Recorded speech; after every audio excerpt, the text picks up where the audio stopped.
Bonjour, Joue le jeu vous présente Codenames Duo, un jeu de Vlada Chvátil et Scott Eaton. Pour 12 ans et plus, partie d'environ 15 minutes et à plus de 2 joueurs, édité chez Yellow. Donc dans ce jeu, vous trouverez des cartes sur lesquelles figurent des mots, des cartes qui représentent les agents, une carte assassin, et des petites cartes que l'on posera pour connaître le nombre de tours que l'on a fait. De l'autre côté, elles ont une tête avec une flèche. C'est lorsqu'un joueur se trompera par exemple de mot et que ce mot ne correspond pas à l'assassin, on posera sur la carte, soit dans le sens du joueur ici, donc ici, soit dans le sens du joueur ici, selon le joueur qui s'est trompé de mot. Si c'est ce joueur-là, on posera dans ce sens-là. Si c'est ce joueur-là, dans ce sens-là. On choisit donc au départ une carte recto-verso que l'on pose sur un socle. Le joueur qui est face à la carte va devoir faire deviner à son coéquipier les cartes vertes. Et le joueur en face, lui, a une carte, mais où les cases vertes ne sont pas au même endroit que de l'autre côté. Il n'y en a que 3 qui coïncident. Il y a 3 cases ici vertes qui coïncident avec des cases vertes ici. Donc on pose la carte et chacun doit faire deviner à l'autre où se trouvent ses agents sur le terrain. Un tour de jeu se déroule en 2 phases. On donne un indice et le joueur d'en face doit désigner un ou plusieurs noms de code selon l'indice qu'on a donné. Donc exemple ici. Le joueur jaune qui joue ici doit faire deviner toutes les cartes où il y a un petit pion jaune. Le joueur rouge doit faire deviner toutes les cartes où il y a un petit pion rouge. Le joueur jaune, alors bien sûr les pions ne sont pas sur les cartes, c'est juste pour que vous puissiez bien visualiser. Donc le joueur jaune doit, avec tous les mots qui sont en jaune, sachant qu'il y a 9 tours, il va commencer. On va donc mettre un pion ici. C'est à son tour. Il doit faire deviner toutes les cartes vertes, toutes les cases vertes qui correspondent aux petits pions jaunes que j'ai mis. Il va falloir qu'il fasse deviner à l'autre joueur en lui disant un mot et un chiffre.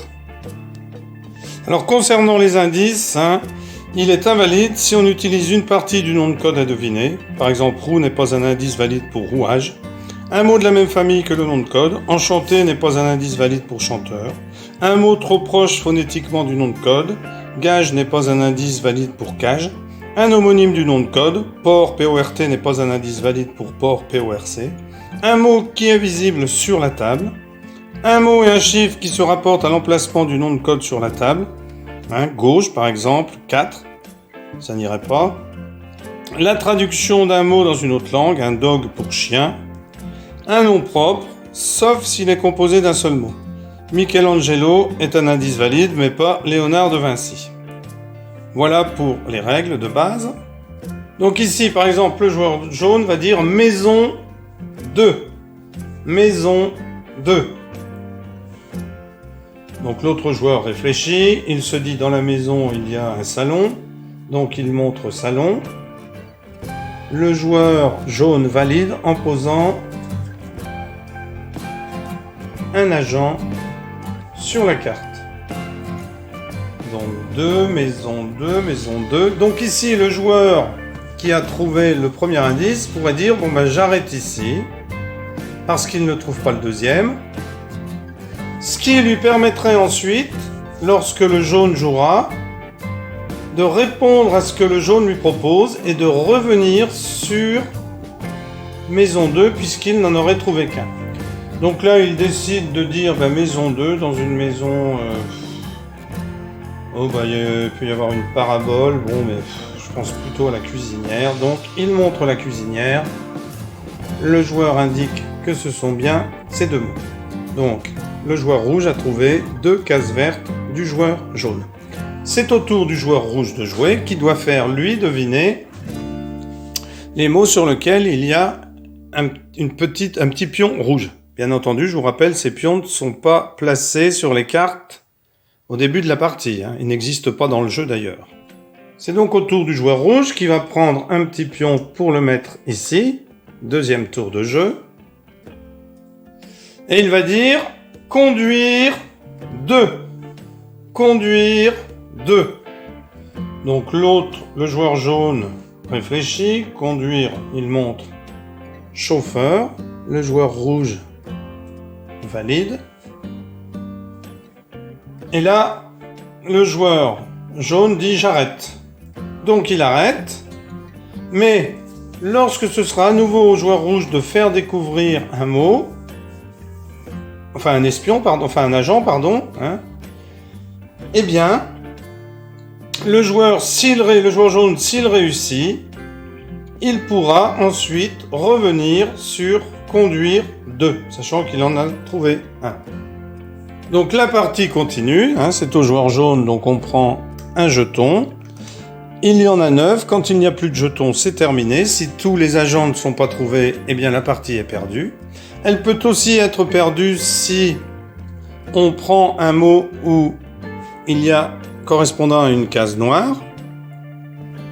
Donc pour le jaune, ce sont celles-ci, pour le rouge, ce sont celles-ci. Donc vous comprenez aisément que ce n'est pas toujours facile de faire deviner les mots à son coéquipier, car en fait c'est un jeu coopératif où il faut placer tous les agents et surtout ne pas tomber sur l'assassin qui met fin tout de suite à la partie. Donc là le joueur jaune va chercher à faire deviner le plus de cartes possible, car il n'y a que 9 tours. Et parfois, c'est très difficile de faire des associations avec les mots qui sont placés sur la table. Et bien entendu, on n'a pas le droit de les changer. Et on ne peut pas non plus changer la carte ici de départ. Donc, imaginons aussi que le joueur jaune propose sable, par exemple, en voulant faire deviner le mot seau. Le joueur rouge va proposer Sahara. Donc, on regarde si c'est un espion. Ça ne correspond pas, pardon, un assassin. Ça ne correspond pas à l'assassin. Donc, le joueur jaune va mettre une petite carte dans le sens du rouge, puisque c'est lui qui a répondu, pour lui indiquer que ce mot-là ne fait pas partie des mots qu'il doit trouver. Et cela indique quel joueur s'est trompé. Voilà pour ce petit jeu très agréable qui vient en supplément de Codenames que vous trouverez aussi sur notre chaîne. Nous vous espérons un bon visionnage pour cette vidéo. N'hésitez pas à vous procurer des jeux chez Philibert, excellent magasin où les prix ne sont pas très chers, ou sur Ocaseo, qui sont des jeux d'occasion. Voilà, merci d'avoir suivi cette vidéo et à bientôt.